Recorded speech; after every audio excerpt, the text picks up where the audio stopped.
शरीफ खानदान और पाकिस्तान की अवाम में उनके लिए नफरत। आज मैं शरीफ खानदान के बारे में थोड़ी बात करूंगा। आप उनके बारे में अच्छी तरह जानते होंगे, नवाज शरीफ, शहबाज शरीफ, मरियम नवाज शरीफ साहब, और ओवरऑल उनके बारे में जानते होंगे। आज आपके सामने कुछ टेक्निकल और कुछ ज़ाती तजर्बे की बुनियाद पर आपके सामने लेकर आने की कोशिश करूंगा कि इतना साल गुजरने के बावजूद, 3 दफ़ा वज़ीर आज़म रहने के बावजूद, शहबाज शरीफ का कितनी मरतबा वज़ीर आला रहने के बावजूद मरियम नवाज शरीफ साहबा जो है वो क्लेम करती हैं बहुत काम कर रही हैं। क्या वजह है कि वो अवाम के दिल के अंदर उनकी जो इज्जत है वो दिन ब दिन कम होती जा रही है और नफरत जो है वो अरूज का पहुंचती जा रही है, बल्कि पहुंच चुकी हुई है। क्या वजह है इसकी? तो आज आपके सामने कुछ टेक्निकल पॉइंट लेके आने की कोशिश करूंगा ताकि आप इस चीज़ को अच्छी तरह जान सके कि क्या वजह है कि अवाम जो है, जो यंग जनरेशन जो है वो उनसे इतनी नफरत करती है, जहां इनको देखती है गालियां निकालती है।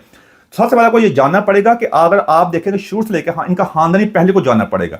आप देखिए कि आम लिहाज से अगर पाकिस्तान में अक्सर कहता होता हूँ कि अगर पाकिस्तान को सियासत को आपने समझना ना, तो किसी भी आम घर को एक मिसाल के तौर पर ले लें। आप अपने घरों में चेक कर लें, हमारे घरों में क्या हो रहा होता है। हमारे घरों में अक्सर घरों में ये हो रहा होता है कि हमारे जो अब्बा जी ने जो कह दिया, अम्मी जी ने जो कह दिया, बस वही होगा, चाहे वो गलत कहा है या ठीक कहा है। उसके मामलात के ऊपर होता है कि पूरे पूरे खानदान तबाह होते हैं।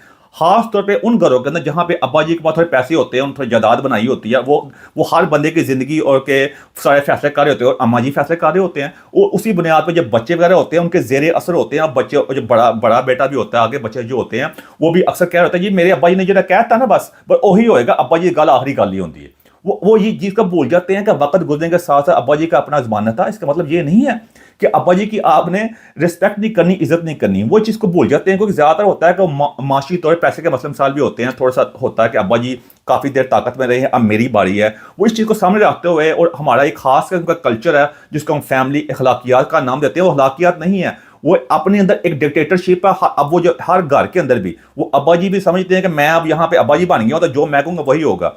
अब इसी चीज़ को अगर आप थोड़ा सा कहते हैं बड़े स्पेक्ट्रम में देखें, ऊपर जाकर देखें, तो आपको इतना फर्क नजर नहीं आएगा। आप किसी भी अदारे में चेक कर सकते हैं, हमारी इस्टेब्लिशमेंट चेक कर सकते हैं, हमारे मीडिया हाउसेस चेक कर सकते हैं, हमारी अदालतें चेक कर सकते हैं कि जिसको भी कोई ओहदा मिलता है वो उससे बड़ा डिक्टेटर बनने की कोशिश करता है। वो कहता है जो मैंने कह दिया ना, that's the last word of God. तो इसी वजह से सबसे बड़ा मसला होता है। तो यही मसला शरीफ खानदान के साथ भी रहा उनके, कि उन्होंने अपनी फैमिली से बाहर किसी चीज़ को देखा नहीं है, और वक्त के साथ साथ उन्होंने इस चीज़ को नहीं जाना कि वक्त काफ़ी आगे गुजर गया हुआ है। और इसी वजह से सबसे बड़ा उनका टैकलिंग का मसला रहा है कि अवाम जो है उस चीज़ को कैच किया इमरान खान ने। अब मैं यहाँ पर ये नहीं कह रहा कि इमरान खान के अंदर वो चीज़ें नहीं है, गलतियाँ नहीं है, उसके बारे में मेरी पूरी वीडियो मौजूद है, आप जाकर चेक कर सकते हैं। आपका टाइम ज़ाया नहीं करूँगा, क्योंकि जो इमरान खान की खूबियाँ हानियाँ जो है, मैं यहाँ पे इमरान खान के बारे में बात करने बैठा हुआ। मेरी हमेशा कोशिश होती है कि मैं बैलेंस बात करूँ। आप जाके इमरान खान के बारे में मेरी वीडियो चेक कर सकते हैं, अगर आपकी पूरी तसल्ली हो जाएगी। तो उस चीज़ के अंदर अब उसके इन्होंने सही तरह कैच नहीं किया। और मैंने ये पहला टेक्निकल पॉइंट के बारे में यही है। उसने उनको कि मुझे उनसे खुद भी मिलने का मौका मिला। मेरे एक बड़े अच्छे जाने वाले दोस्त हैं अनीक नाजी साहब, उनकी वजह से मुझे इनको मिलने का मौका मिला, इनके बच्चों को मिलने का मौका मिला। तो मैंने राइट अवे जज कर लिया कि मसला मसाइल क्या है। मसला मसाइल ये है कि इनका यह शौरी लेवल है, इनको यह विजन है, बहुत ही सती किस्म का है, बल्कि सती से बहुत कम है। मैंने इनके बच्चों को जब मिला तो मुझे अंदाजा हुआ कि इनका कपड़े पहनने का स्टाइल जो है, बात करने का स्टाइल जो है, एक आम इंसान जो होता है, जो पढ़ा लिखा इंसान होता है, उससे भी कम है। They can't even speak. वो और उनका जब चलते हैं, सब कुछ करते हैं, उनको they have no personality whatsoever. उसकी वजह क्या है? वो नवाज शरीफ ने एक आम लिहाज से उनको अपने जेर साया रखा, उनको अच्छी तरह ग्रो नहीं करने दिया, उनके दिमाग को अच्छी तरह ओपन नहीं होने दिया, जिसकी वजह से वो आजकल के ज़माने के जो नौजवान नस्ल है, जो उनके साथ अपने आप को आप कह सकते हैं ना, एक रिलेट नहीं कर पाए।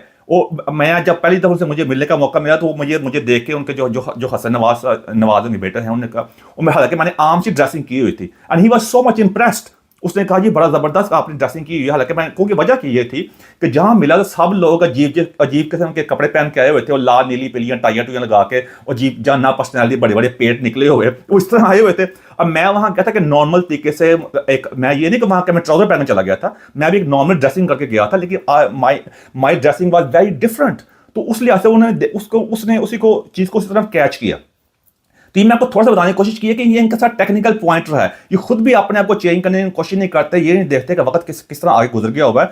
इसलिए जो नौजवान नस्ल है, जो अवाम है, वो अपने आप को इनके साथ रिलेट नहीं कर पाती, जितना मर्जी कोशिश करें। ये अच्छे काम भी कर रहे होते हैं, ये नहीं कि अच्छे काम नहीं करते। हालांकि मैं ये चीज़ ऐड करूंगा कि मुझे जब इनसे मिलने का मौका मिला, अखलाकी तौर पर बहुत अच्छे लोग हैं, अखलाकियात में ठीक है, लेकिन सिर्फ अखलाकियात जो होती है वो अपने हद तक उस लिहाज से उस वक्त तक अपने आप को कहते पेनिट्रेट नहीं कर सकती, जब इसको प्रैक्टिकलिटी में ना लेके आ जाए। क्योंकि होता यह है कि हमारे एक खास कल्चर है कि मेहमान नवाजी का ख्याल रखा जाता है, खास तौर पर जब सियासी तौर पर होते हैं हमारी गली मोहल्ले जो जो कौंसल टैब लोग भी होते हैं ना, उन्हें पता उन्हें वोट लेने हैं, उन्हें कहा ये आम लोग आ रहे हैं, इनको जो खाना खुना खिलाओ। वो जिस तरह नहीं हमारे अक्सर सहाफ़ी हज़रात हैं, उनको उनको आपका अक्सर ये बात मशहूर है कि कहते हैं वो उनके बारे में चौधरी शुजा हुसैन के बारे में कहते हैं कि इनको रोटी छोटी खिलाओ, वो अक्सर बात है ना। तो हमारे उसी चीज़ को माइंड सेट को सामने रखते हुए ना हर बंदे को उसी तरह ट्रीट करते हैं कि अगर उनको कढ़ाई गोश्त खिला दिया, खाना खुना खिला दिया तो इतने में लोग खुश हो जाएंगे। और यहाँ ये मार खा गए हैं क्योंकि मेरे जैसे लोग जो हैं तो वो कढ़ाइयाँ कुड़ियाँ खा कर तो खुश नहीं होते। हमने तो देखना कि अगले बंदा जो है वो कहते वो उसका लेवल क्या है थिंकिंग का, उसका प्रोसेसिंग लेवल क्या है। तो यही चीज़ का हमारी जो नौजवान नस्ल है वो अपने आप को अपने साथ रिलेट नहीं कर सकी। इनकी सबसे बड़ी नाकामी की वजह यह है कि इन्होंने जिस तरह होता है एक फ़ोन का सॉफ्टवेयर होता है वो हर साल अपडेट हो रहा होता है, इनको जो 30-40 साल हो चुके हैं पाकिस्तान की सियासत के अंदर, इन्होंने अपने सॉफ्टवेयर को एक मरतबा भी अपडेट करने की कोशिश नहीं की।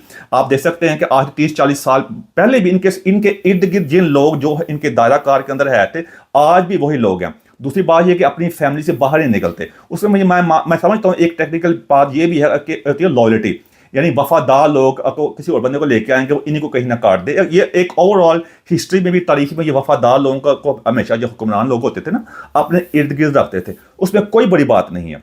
लेकिन वफादारी के साथ अगर अहलियत ना हो तो वो सबसे बड़ा डिजास्टर होता है, वो आपकी नाकामी की सबसे बड़ी वजह होती है, वो आपको वहां गिराती है जहां से दोबारा आप उठ भी नहीं सकते। और यही सबसे बड़ी इनकी दूसरी टेक्निकल नाकामी रही है। जैसे मैंने पहले कहा कि ये अपने आप का वक्त के साथ साथ रिलेट नहीं कर सके वो, और दूसरी बात यह कि इन्होंने अपने बंदे जो इर्द गिर्द लगाए वो उनके वफादारी को सामने रखते हुए लेकिन उन अहलियत के अंदर बिल्कुल जीरो आए थे।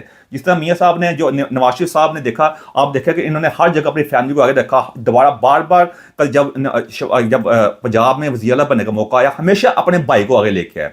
यही सबसे बड़ी टेक्निकल प्रॉब्लम थी। एक मरतबा ले आओ, 2 मरतबा ले आओ, किसी और का मौका भी दो, क्योंकि आप अपने आप को एक बहुत बड़ा लीडर कह रहे हो ना कि आप इतने बड़े लीडर हैं, आपने ये किया वो किया। और यहाँ ही सबसे बड़ा मसला रहा है। एक लीडर वो लीडर ही क्या है कि जो जिसके अंदर ये पर्सनैलिटी के अंदर ये स्ट्रेंथ ही ना हो कि कोई और बंदा भी अगर आ जाए, किसी और तरफ से भी आ जाए, अगर वो अहलियत रखता हुआ है कल को ऐसा मसला भी होता है तो उसको कंट्रोल ना कर सके। ये सबसे बड़ा फ्लॉ रहा है इसके अंदर। और यहाँ ही सबसे बड़ा मसला इनके साथ रहा है कि बंदे जो लेके आए वफादारी के नाम के ऊपर, उनकी पर्सनैलिटी भी नहीं थी, उनके अंदर वो अहलियत भी नहीं थी। अगर वो सही बंदे लेके आते ना अहलियत के लिहाज से, कोई पर्सनैलिटी होती, वो बंदों को थोड़ा सा इंस्पायर करते। और यहाँ से यहाँ दूसरा बड़ा इनके साथ टेक्निकल गलती है जिसकी वजह से जिसका हमेशा इनको आज तक भुगतना पड़ रहा है। उस चीज़ को, उस खला को, उस गैप को फिल किया इमरान खान ने।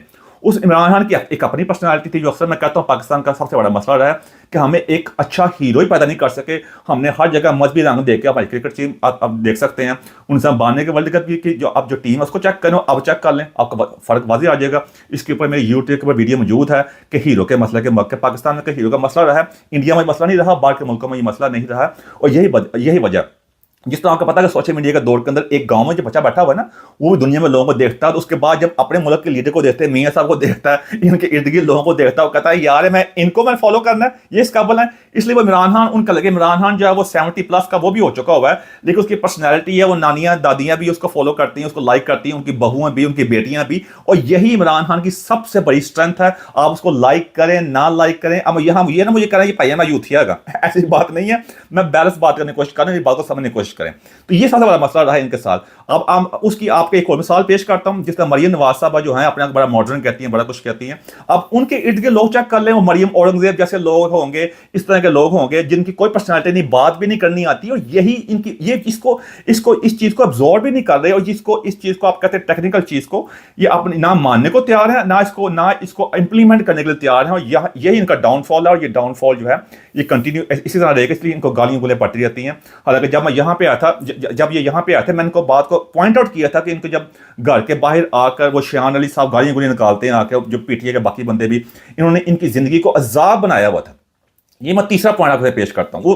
वो तीसरा पॉइंट क्या है कि जब आपको ये आदत नहीं ना होती कि अपने पैसे खर्च करने की, तब ये 2 चीज़ें मैंने पहले बयान की हैं, उनका वो इसी वजह से होती हैं कि जब आपको हुकूमत के पैसे खर्च करने की आदत हो, अपने पैसे जो होते हैं उसी वजह से जाके आपने बाहर सारी इन्वेस्टमेंटें की हुई हैं। अब बाहर इन्वेस्टमेंट लोग कहेंगे बाहर इन्वेस्टमेंट करना गुनाह है, कोई जुर्म है, कोई नहीं है। लेकिन जब आप एक वर्ल्ड स्टेज पे होते हैं ना, जब आप एक मुल्की लीडर होते हैं, आप अपने मुल्क का लीडर कहते हैं, तब आपको इस चीज़ के बारे में सोचना पड़ता है। आपने कितने के मुल्क के बाकी जिन मुल्कों में हमारे लोग जा रहे होते हैं डंकियाँ डुकियाँ लगा के, कितने लोग ऐसे हैं वहाँ के लीडर जो हैं, आप देख सकते हैं, जो इंग्लैंड का प्राइम मिनिस्टर है, यूरोप के हैं, अब जो अमेरिका का डोनाल्ड ट्रम्प वहाँ बना है, वो वहाँ की इन्वेस्टमेंट है जो है वो पाकिस्तान के अंदर आके, ये पाकिस्तान के या इंडिया में आके अपनी इन्वेस्टमेंट कर रहे हों, छुट्टियाँ वहाँ गुजारते हों, साल में ज़्यादा दिन यहाँ पर रहते हों, अमेरिका जाते हों सिर्फ जब वो सदर बने, या बाकी यूरोप के, इंग्लैंड के वज़ीर आज़म जो हैं वो सिर्फ इंग्लैंड उस वक्त जाते हों जब वो वहाँ के वज़ीर आज़म बने, या वो अपना इलाज करने पाकिस्तान आते हों और यहाँ लोगों कहते हैं अस्पताल में जाओ। ये उनके लिए आप कह सकते हैं मौत हो है, वो ऐसा कभी नहीं कर सकते। और यही पॉइंट रहा है, इसी चीज को फिर इमरान खान ने दोबारा फिर कैच किया, और यही शरीफ खानदान की साथ ये टेक्निकल मसला रहा है। वो एक जब दौर था ना, जब सोशल मीडिया नहीं था, मीडिया इनके अपने चक्कर में होता था, पैसे पैसे देकर जो चक्कर है। अब मैं क्या आपको कहूँ, तो आपको पता ही है, बार बार मैं आपको ज्यादा बोर नहीं करना चाहता, उस चीज को तो उन्होंने कैश करते रहे, लेकिन जब सोशल मीडिया आया उसके ऊपर उस चीज को इमरान खान ने कैश किया, और फिफ्थ जनरेशन के नाम के ऊपर हमारी उस वक्त की एस्टेब्लिशमेंट को इमरान खान सूट करता था, उनको ये चीज सूट की, उन्होंने इसको अच्छी तरह कैश किया और इसको काफी ऊपर तक ले गए। वो ऐसा आवाम के ज़हनों के अंदर एम्बेडेड हो चुका हुआ है कि वो उसको बोलने को तैयार नहीं है। और इसी चीज से आप देखें ना कि अब आप एक मुल्क के वज़ीर-ए-आज़म हैं, आप अपने आप को कह रहे हैं कि मैं आप में से ही हूं, और आपकी सारी जायदादें, आपके बच्चे जो हैं वो कहते हैं उनकी सारी इन्वेस्टमेंट्स इंग्लैंड के अंदर हैं, आप बाहर छुट्टियां गुजारने वहां जाते हैं, बल्कि ज्यादा वहां ही होते हैं। इनके जो जितने भी हल्की तीन जनरेशन जो है वहां सेट है इनकी, और जाकर लोगों को पागल बनाया हुआ है। अगर आप देखिए यही वजह है, क्योंकि आप जब मुल्क को रिप्रेजेंट बाहर जाकर कर रहे हैं, आपकी इतनी ज्यादा वहां पर आप कह सकते हैं आपके साथ जो कुछ भी हो रहा है, आप कहते हैं जब पंजाबी में कहते हैं बिस्ती वगैरह हो रही है, और आपका महसूस ही नहीं हो रहा। और मेरे जितना मैंने पहले कहा कि हमारे जानने वाले नईम नाजी साहब बैठे, कहते हैं ये एक बड़े मशरकी लीडर हैं, ये अखलाकी तौर पर अच्छे हैं, इनको जो गालियां में निकालता है तो आगे बुरा नहीं मानते। मैं कहता नहीं, ऐसी बात नहीं है, ये गालियां निकाल के बुरा मानने की बात नहीं। क्योंकि जब मैं आपसे सवाल करता हूं, अब आपके जो मुझे सुन रहे हैं, आपके माँ बाप को या आपके बाप को आके गली आपके घर के बाहर आके कोई दूसरा बंदा गालियां निकालता हो, उनका जीना हराम किया हो, आपका क्या आप चीज़ को बर्दाश्त करेंगे? इस चीज़ को गोरे बर्दाश्त नहीं करते भाइया, जिनके बातें जिन मुल्क में आप आते हैं वो बर्दाश्त नहीं करते। उसकी वजह क्या है? अब हसन हुसैन नवाज साहब ने उसके लिए क्या किया? कोई एक्शन लिया। मैं बार बार कहता कि आप अपने किसी भी यहाँ पे लॉयर को लेके आप इन पे जितने बंदे बाहर आते हैं इनको आप नोटिस भेज सकते हैं। यहाँ एक नोटिस जाने बड़ी बात होती है, उसको आगे परस्यू कर सकते हैं, लेकिन नहीं। हालांकि मैं यहाँ पे एक वकील को मिल चुका हूँ जिनके जरिए अपने काफ़ी केसेस करवाए, डिफरेंट किस्म के यहाँ इंग्लैंड के अंदर इन्होंने अपने को immigration cases what ever cases इनके आए थे। उसने मुझे कहा कि इन्होंने बाद में उसकी फीस ही पे नहीं की, क्योंकि इनको ये चीज़ करने की आदत ही नहीं है। इनको ये आदत क्या है कि इनके इर्द गिर्द जो लोग हैं वो पैसे खर्च करें, और इस बात पे पैसे खर्च करें कि आप इसे कहते हैं हेज फंडिंग। हेज फंडिंग इस तरह होती है कि पैसे खर्च करो, कल को आपको इसका सिला आगे जाके मिल जाएगा। वो कैसे मिलेगा? जब हम इक़्तिदार में आएंगे, किसी को सेनेटर बना देंगे, किसी को सो कॉल वजीर बना देंगे, किसी को मशीर बना देंगे, वो बाद पैसे पूरे कर ले बाद में जाके। और यही आप देख लें, जब ये दोबारा इक़्तिदार में आए, आप इनके इर्द गिर्द कौन से लोग हैं? आप इनका वही लोग हैं जिनका मतलब है वफादारी के नाम के ऊपर जिन्होंने इनको पैसे खर्च किए हुए हैं, अखिलियत में बिल्कुल नील के माइनस के अंदर है। जिस तरह वो कहते हैं हमारे शहबाज शरीफ साहब देख लें आके, वो किस किस्म के लोग अपने इर्द गिर्द रखे हुए हैं, वो अता तार चेक कर लें। मतलब वो ना कोई पर्सनैलिटी या ना समथिंग लाइक दिस, वो इसलिए जो है ना वो चीज़ें अपनी जो यंग जनरेशन है उनके साथ एक किस्म के मैच नहीं करती, और इस वजह से उनकी नफरत इनका इस आसमानों तक पहुंचती जा रही है, और इसी वजह से इनका डाउनफॉल है। फिर पिछले दिनों एक और बात हो रही थी इनके बारे में कि नवाज शरीफ ने अपने बारे में किताब नहीं लिखी, इनके बारे में इर्द गिर्द लोगों ने किताब नहीं लिखी। देखिए मेरी बात सुनिए, किताब लिखना कोई आसान काम नहीं है। मैं भी अपनी बुक में के बारे में काम कर रहा हूँ, लेकिन किताब लिखने के लिए बहुत आपका लिए एक लेवल होना चाहिए, और आपका वो सोचने समझने की सलाहियत होनी चाहिए। आपके शुरू के अंदर किताबें पढ़ने की आपके अंदर ना एक आदत भी होनी चाहिए। अब जिस बंदे ने जाके बैठ के जिसका खाना खाते खुदे जो है हेलीकॉप्टर पे आती हो और इस तरह के मामला हों, कोई बड़ी बात नहीं है भाई, इसको गलत ना लें, लेकिन जब उसका शौरी लेवल आपका ये वाला हो आपका, तो आप किताब कहाँ लिख सकते हैं? ना आप किताब पढ़ने की आदत हो, जब आप तकरीरें वगैरह भी करें वो घिसी बड़ी तकरीरें करें, किसी किताब का रेफरेंस ना दें, किसी फिलोसफर का रेफरेंस दें, वो कैसे ना दें? क्योंकि इनके इर्द गिर्द भी जितने भी लोग हैं वो भी वही हैं, किताबें ना पढ़ने वाले। उनका वो सती किस्म के लोग हैं जो मोहल्ले के काउंसलर के अव्वल भी नहीं है। और यही चीज़ है जिस इसी शौर ने पूरे पाकिस्तान को अपनी ग्रिप में ले लिया। वह किताब लिखने के लिए भाई ना आपके अंदर वो लेवल होना चाहिए। अब ये नहीं कि जिन लोगों ने किताबें लिखी हैं वो सारे जबरदस्त हैं, नहीं, ऐसी बात नहीं है। वो ये है कि वो भी जिन्होंने किताबें लिखी है उन्होंने कम से कम उसके ऊपर वर्क किया, कोई इन्वेस्टमेंट किया। जरूरी नहीं कि आप किताब अगर आप खुद नहीं लिख पा रहे, आपके इर्द गिर्द जो हैं जो तरीकदान होते हैं, आप उनसे किताबें लिखवा सकते हैं। अब इनके बच्चे जो हैं और वो भी अपने बाप का हक, बाप 3 मरतबा इनका वज़ीर-ए-आज़म रह चुका हुआ है, थोड़ी इन्वेस्टमेंट चाहिए होती है ना, लेकिन इनके अंदर ये चीज़ ही नहीं है। ये 1 रुपया भी खर्च नहीं कर सकते अपने से, कोई बचपन से ना आदत नहीं है। जब आपको कुछ बचपन से आदत ना डाली गई हो, हर लिहाज से आपको बताया गया अपने पैसे खर्च करने, आप है ना बस पैसा ऐसा खर्च होएगा, वो हुकूमत के पैसे, और दूसरी बात है कि आपकी पर्सनैलिटी को निखरने दिया हो। मैंने ये चीज़ देखी है इनके सब बच्चों के अंदर, इनके अंदर जो पर्सनैलिटी जो है बिल्कुल एक आम गली मोहल्ले वाली पर्सनैलिटी है इनके बच्चों की भी। हसन हुसैन नवाज जितने भी हैं आप चेक कर लें, तो जिस तरह जब वो वॉक कर रहे होते हैं, जब वो बात कर रहे होते हैं, कोई आप रिलेट कर सकते हैं अपने आप को ऐसे शौरी लिहाज से कि यार कि बंदा जो बात कर रहा है, बात ज़बरदस्त बात कर रहा है, या उसकी स्पीच लेवल कैसा है। आप उनसे बात सुने ना, जब आप उनको वॉकिंग करते देखें, वो पर्सनैलिटी में आप यंग जन, हालांकि वो इनके बच्चे हैं, उनके आगे बच्चे चेक कर ले वो भी ऐसे ही हैं। वो आप ये सारी चीजें जो होती हैं, ये ट्रिकल डाउन इफेक्ट होता है, और ये ट्रिकल डाउन इफेक्ट ने जो होता है ना,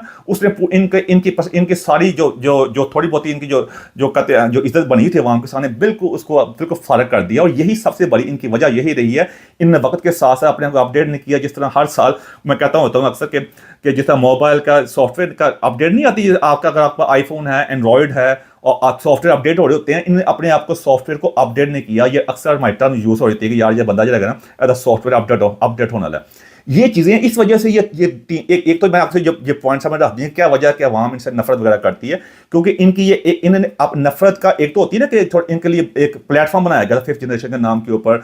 इमरान खान ने काफ़ी ज़्यादा हाइप क्रिएट की, एक तो वो है, लेकिन इन्होंने उसको डबल किया, ट्रिपल पे ले किया। इनका अपना ज़्यादा कसूर है, इमरान खान का कम कसूर है, क्योंकि ये खुद इसको इस लेवल पे ले गए अपनी हरकतों की वजह से, अपनी पर्सनालिटी की वजह से। इन्होंने भी कोई कोशिश नहीं की। अगर आप रिसेंटली अभी इलेक्शन इवेंट कहते हैं अमेरिका के अंदर, जिसमें डोनाल्ड ट्रंप बना प्रेसिडेंट, हालांकि उसके बारे में सब लोग कही दोबारा नहीं बनेगा। मेरी पहली इंप्रेशन कोई थी 2016 में बना, मेरी अब यही थी। और आप चेक करें उस बंदे को भी कि जिस तरह अपनी तकरीर लिखवाता है, आवाम से अपने आप को कम्युनिकेट करता है, वो पूरी रिसर्च करता है, वो देखता है कि टेक्निकल पॉइंट लिखवा रहा होता है ट्विटर के ऊपर, जो अब एक्स है, हर जगह पे जाके खुद, हालांकि वो भी इसी की उम्र का, बल्कि नवाज शरीफ से ज्यादा उम्र का है वो भाईजान, अगर चेक करने जाकर। लेकिन उसको पता है कि आज की अवाम के साथ अगर अपने आप को मैंने रिलेट करना है, तो मुझे उनके लेवल पे जाके उनके साथ कम्युनिकेशन करना पड़ेगी। जब वो आता है स्टेज के ऊपर, उसकी पर्सनैलिटी होती है, वो जाके ऐसे घिसी पिटी बातें नहीं करता। वो पता होता है अवाम को क्या चीज़ चाहिए।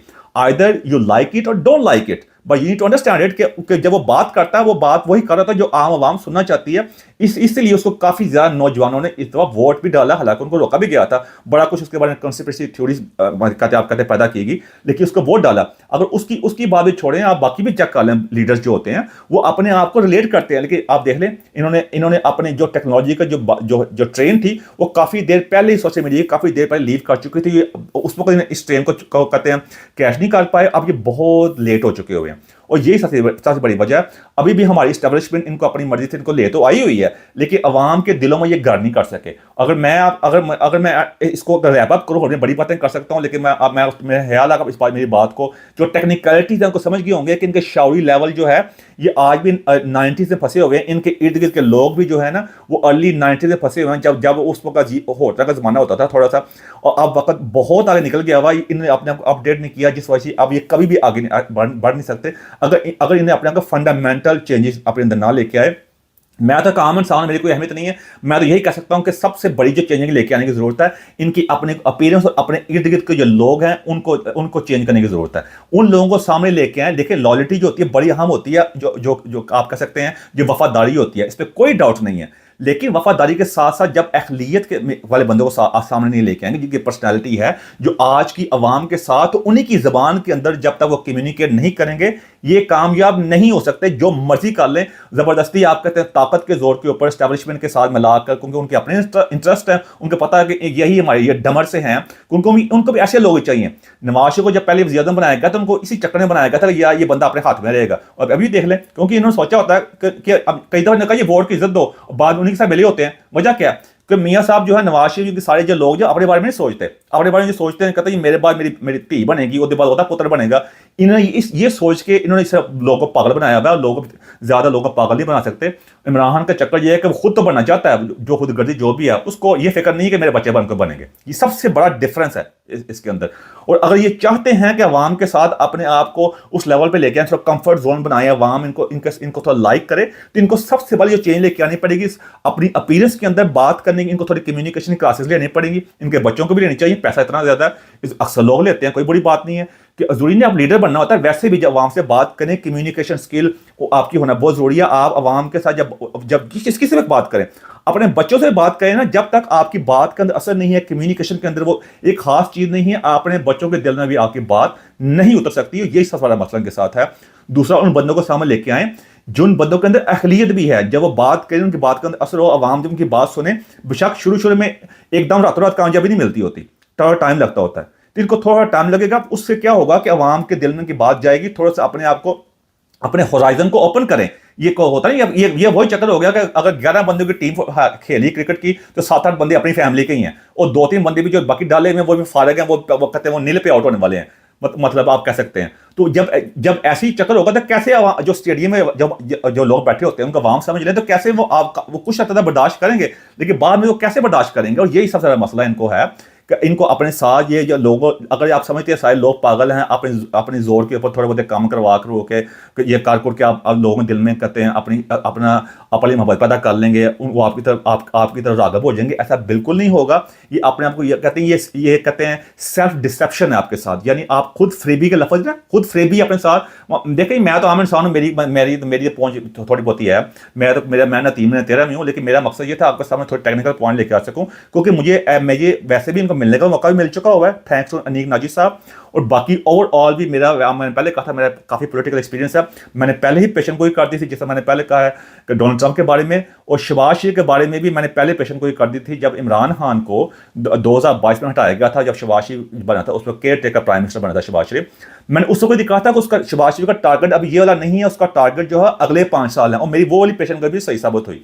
अभी यही है कि आप ये जो मर्जी कर लें, अवाम की दिल में कहते हैं मोहब्बत पैदा नहीं कर सकते जब तक इन्हें अपने अंदर ये टेक्निकल चेंजेस नहीं लेके आए। नहीं तो ये ताकत के जोर के ऊपर हुकूमत करते रहेंगे, लेकिन जब तक आप अवाम की दिल में हुकूमत नहीं करते, आप असली हुक्मरान कभी नहीं बन सकते। अगर आप चाहते हैं अवाम के दिल में हुकूमत करें, तो उनको अवाम की बात को सुनना पड़ेगा, उनकी इज्जत करनी पड़ेगी।